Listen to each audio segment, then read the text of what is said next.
ಭಾಷೆ. ಸುಮಾರು ಜನ ಕವಿತೆಗಳನ್ನ ಇಲ್ಲಿ ವಾಚನ ಮಾಡಿದರು. ಅರುಣ್ ಕುಮಾರ್ ಬೇಟ, ಲಕ್ಷ್ಮೇಶ್ ದುರ್ಗದಳ್ಳಿ, ರಂಗರಾಜ್ ಜಟ್ಟಿಹಗಾರ, ರೈತ ಅನ್ನೋ ಕವಿತೆಯನ್ನು ವಾಚನ ಮಾಡಿದಂತಹ ಒಬ್ಬ ಕವಿಗಳು. ಹಾಗೆ ಹಾಸನ ಚಿದಾನಂದ, ಹೀಗೆ ರಾಮರಾಜಂ, ಮೆಹಬೂಬ್ ಖಾನ್, ಶಶಿಧರ್, ಹೀಗೆ ಸುಮಾರು ಜನ ಕವಿತೆಗಳನ್ನು ವಾಚನ ಮಾಡಿದಂಥ ಕವಿತೆಗಳು ಒಳ್ಳೆಯ ಆಶಯಗಳನ್ನು ಓದು ತಂದವು. ಒಬ್ಬೊಬ್ಬರ ಕವಿತೆಗಳನ್ನು ನಾನಿಲ್ಲಿ ಬಿಡಿಸಿ ಅವುಗಳ ಅರ್ಥವನ್ನು ವಿಶ್ಲೇಷಣೆ ಮಾಡಲಿಕ್ಕೆ ಹೋಗಲ್ಲ. ಏಕೆಂದರೆ ಮೊದಲೇ ಸಮಯದ ಅಭಾವ ಅಂತಕ್ಕಂಥದ್ದನ್ನು ಒತ್ತಿ ಹೇಳ್ತಾ ಇದ್ದಾರೆ. ಹಾಗಾಗಿ ನನಗೆ ಕಾವ್ಯದ ಒಂದಷ್ಟು ತುಣುಕುಗಳನ್ನು, ಒಂದಷ್ಟು ಕಾವ್ಯದ ಪರಿಭಾಷೆಯ ಅರ್ಥವನ್ನು ಯಾಕೆ ಗ್ರಹಿಸಬೇಕು, ಹೇಗೆ ರೂಪಿಸಬೇಕು ಅಂತಕ್ಕಂಥದ್ದನ್ನು ಕೆಲವು ಮಾತುಗಳಲ್ಲಿ ನಾನು ಹೇಳಿ ಎಲ್ಲ ಭಾಷಣವನ್ನು ಮುಗಿಸ್ತೇನೆ. ಹಲ್ಲಮ್ಮ ಪ್ರಭು ಮೀನ ಒಂದು ವಚನ ನೆನಪಾಗ್ತದೆ.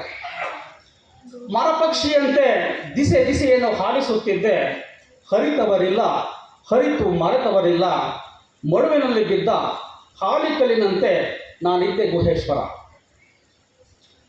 ದಾರ್ಶನಿಕ ಕವಿ ಖಲೀಲ್ ಗಿಬ್ರಾನ್ ಮಾತಾಡ್ತಾನೆ, ಕಾವ್ಯ ಒಂದು ಅಭಿಪ್ರಾಯದ ಅಭಿವ್ಯಕ್ತಿಯಲ್ಲ, ರಕ್ತ ಸುರಿಯುತ್ತಿರುವ ಗಾಯದಿಂದ ಇಲ್ಲವೇ ಮುಗುಳ್ನಗುತ್ತಿರುವ ಬಾಯಿಯಿಂದ ಹೊಮ್ಮಿದ ಗಾನ ಅಂತಕ್ಕಂಥ ಮಾತನ್ನು ಖಲೀಲ್ ಗಿಬ್ರಾನ್ ಹೇಳ್ತಾರೆ.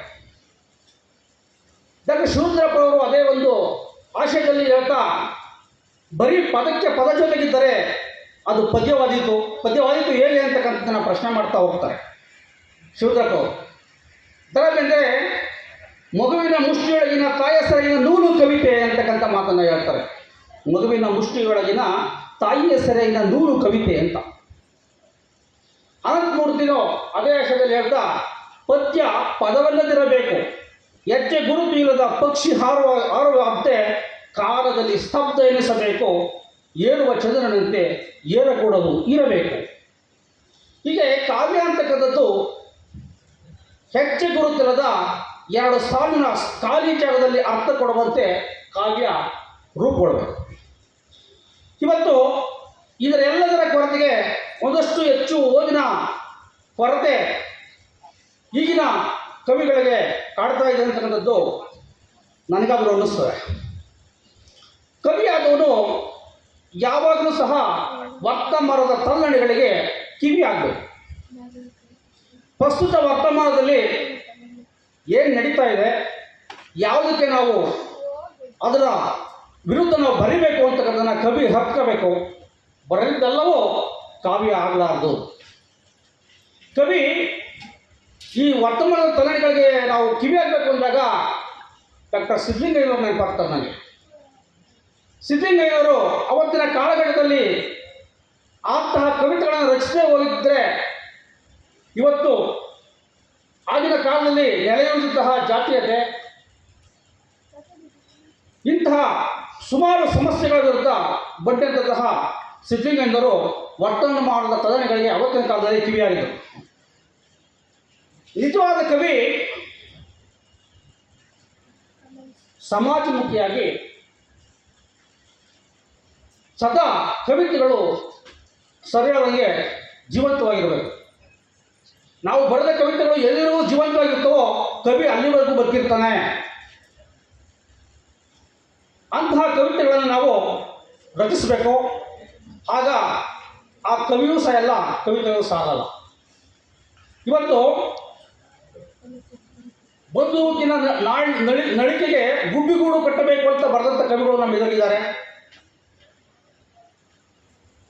ಹಾಗೆ ಇವತ್ತು ಸೃಜನಶೀಲವಾಗಿ ನಾನಕಡೆಮಿ ಕಾಲೇಜಿಂದ ಸುಮಾರು ಕವಿಗಳು ಇವತ್ತು ಕಾವ್ಯವನ್ನು ಬಹಳ ಸೃಜನಶೀಲವಾಗಿ ರಚಿಸ್ತಾ ಇದ್ದಾರೆ. ಅದು ನಮಗೊಂದು ಖುಷಿಯ ವಿಚಾರ. ಕಾವ್ಯ ಯಾವ ದಾರಿಯಲ್ಲಿ ಸಾಗ್ತಾ ಇದೆ ಅನ್ನೋದನ್ನು ನಾವೆಲ್ಲರೂ ಪ್ರಶ್ನೆ ಮಾಡ್ಕೋಬೇಕು, ಅನಿವಾರ್ಯತೆ ಇದೆ. ಇವತ್ತು ಕವಿತೆಗಳಿಗೆ ಬರೆದಂಥ ಕವಿತೆಗಳಿಗೆ ಪ್ರಕಾಶಕರು ಎಷ್ಟೋ ಕವಿಗಳ ಕವಿತೆಗಳನ್ನು ಪ್ರಕಟಿಸಲು ಮುಂದೆ ಬರ್ತಾ ಇಲ್ಲ. ಯಾಕೆ? ಕವಿತೆಯನ್ನು ಓದುವವರ ಸಂಖ್ಯೆ ಕ್ಷೀಣಿಸ್ತಾ ಇದೆ. ಜೊತೆಗೆ ತಕ್ಷಣಕ್ಕೆ ಬರೆದು ಫೇಸ್ಬುಕ್ಕು ವಾಟ್ಸಪ್ಗಳಲ್ಲಿ ಅಂಟಿಸುವ ಕ್ರಮ ಇವತ್ತು ಜಾಸ್ತಿ ಕಾಣ್ತಾ ಇದೆ. ಕವಿತೆ ಯಾವತ್ತೂ ಸಹ ಬುರಿದು ಕಟ್ಟಿ ಧ್ಯಾನಿಸಿ ತಿದ್ದಿ ತೀಡಿ ಬಿಡಬೇಕು ಕವಿತೆಯನ್ನು. ಒಬ್ಬ ಕವಿಯಾದನು ಒಬ್ಬ ಶಿಲ್ಪಿ ಇದ್ದಾಗ, ಒಂದು ಶಿಲ್ಪಿ ಯಾವ ರೀತಿ ಕಲ್ಲನ್ನು ಶಿಲ್ಪಿಯನ್ನ ಮಾಡ್ತಾನೋ ಒಬ್ಬ ಕವಿ ಕವಿತೆಯನ್ನು ಆ ನಿಟ್ಟಿನಲ್ಲಿ ನೋಡಬೇಕು. ಕವಿತೆಯನ್ನು ಕಾವು ಕೊಟ್ಟು ಇಡಬೇಕು. ಕವಿತೆಯನ್ನು ತಕ್ಷಣಕ್ಕೆ ಬರೆದ್ಬಿಟ್ಟು ಅಂಟಿಸ್ಬಿಡೋದು.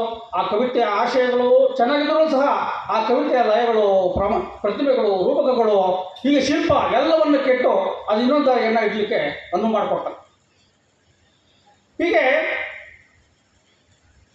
ಒಂದು ಮಾತನ್ನು ಹೇಳಬೇಕು ಅಂತ ಇಷ್ಟಪಡ್ತೀನಿ. ಕವಿಯಾದವನ ಧ್ಯಾನಸ್ಥ ಸ್ಥಿತಿ ಯಾಗಿರಬೇಕು ಅಂತಕ್ಕಂಥದ್ದನ್ನು. ಚೀನಾದ ಒಬ್ಬ ಕವಿ ಸಮುದ್ರದ ತೀರದಲ್ಲಿ ಹಡಗದಲ್ಲಿ ಹೋಗ್ತಾ ಇರ್ತಾನೆ. ಬೆಳಗಿನ ಸಂಜೆಯ ರಾತ್ರಿಯ ಬೆಳದಿಂಗಳು ಚಂದ್ರನ ಬಿಂಬ ಸಮುದ್ರದಲ್ಲಿ ಬಿದ್ದಿರುತ್ತೆ. ಆ ಚಂದ್ರನ ಬಿಂಬವನ್ನು ನೋಡಿದಂಥ ಕವಿ ಆ ಚಂದ್ರನೇನೋ ಅವನು ಅಂತೇಳಿ ತಪ್ಪಿಕೊಳ್ಳಕ್ಕೆ ಹೋಗ್ತಾನೆ. ತಪ್ಪಿಕೊಳ್ಳಲು ಹೋದ ಕವಿ ಸಮುದ್ರಕ್ಕೆ ಬಿದ್ದು ಸಾವನ್ನಪ್ಪುತ್ತಾನೆ. ಅವನು ಅಕು ಎಂಬ ಚೀನಾದ ಕವಿ. ಅಂದರೆ ಕವಿಯ ಧ್ಯಾನಸ್ಥ ಸ್ಥಿತಿ ಹೆಂಗಿರುತ್ತೆ ಅಂತ. ತಾನಾಗಿರದ ಸ್ಥಿತಿಯಲ್ಲಿ ಕವಿತೆ ರಚಿಸಬೇಕು. ಅಂದರೆ ಪರಕಾಯ ಪ್ರವೇಶ. ಒಬ್ಬ ಕವಿಗೂ ಋಷಿಗೂ ಏನು ವ್ಯತ್ಯಾಸ ಇಲ್ಲ. ಕವಿ ತಕ್ಷಣಕ್ಕೆ ಕವಿತೆ ಹೋಗಬಾರ್ದು. ಅದು ಸಮಾಜದಲ್ಲಿ ನೆಲೆಯೂರುವಂತೆ ಕವಿತೆಯನ್ನು ಕಟ್ಟಬೇಕು. ಆ ನಿಟ್ಟಿನಲ್ಲಿ ಕವಿಗಳು ಬರೀಬೇಕು ಅಂತಕ್ಕಂಥದ್ದು ನನ್ನ ಆಶಯ.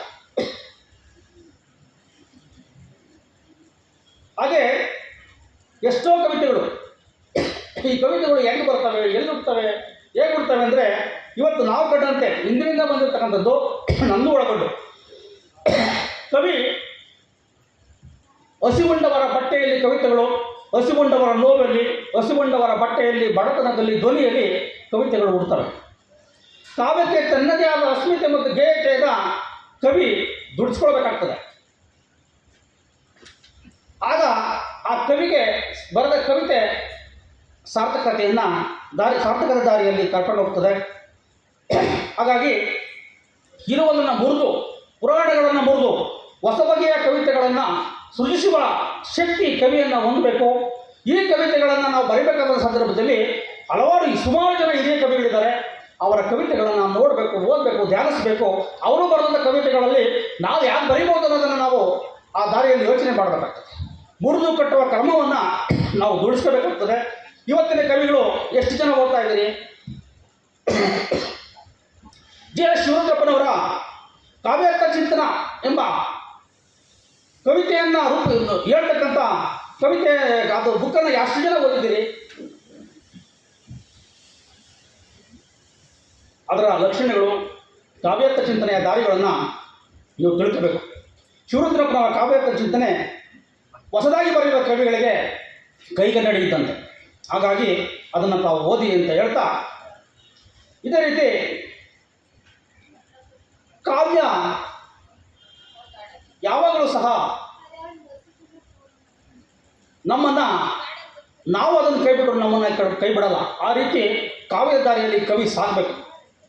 ಆಗ ಕವಿ ತನ್ನದೇ ಆದ ಶಕ್ತಿಯನ್ನು ಹೊಂದಿ ಆ ಸಮಾಜಮುಖಿಯಾಗಿ ಕವಿತೆಗಳನ್ನು ಬರೀತಾ ಆತನ ಸ್ಥಿತಿಯನ್ನು ಸ್ಥಾಪಿಸ್ಕೊಳ್ತಾನೆ. ಹಾಗಾಗಿ ಒಳ್ಳೊಳ್ಳೆಯ ಕವಿತೆಗಳನ್ನು ಬಂದವು. ಆದರೆ ನನಗೆ ಒಂದಷ್ಟು ಕಟ್ಟುವಿಕೆ, ಪುರಾಣಗಳನ್ನು ಮುರಿದು ಕಟ್ಟುವಿಕೆ, ಒಂದಷ್ಟು ಬರೆಯುವ ವಿಧಾನ, ಆಶಯ ವಸ್ತು ತುಂಬ ಚೆನ್ನಾಗಿ ಬಿಡುವ ಕವಿತೆಗಳು, ಎಲ್ಲ ಕವಿತೆಗಳು ಚೆನ್ನಾಗಿತ್ತು. ಬಟ್ ಒಂದಷ್ಟು ಕವಿತೆಗಳ ಬರೆಯುವ ಕ್ರಮ ಬದಲಾಗಬೇಕು.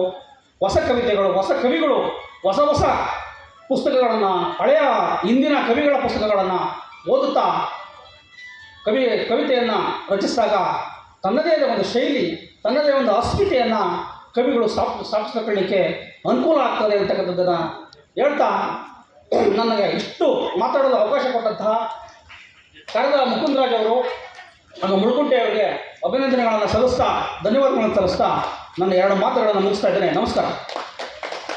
ಮುಳುಕುಂಟೆ.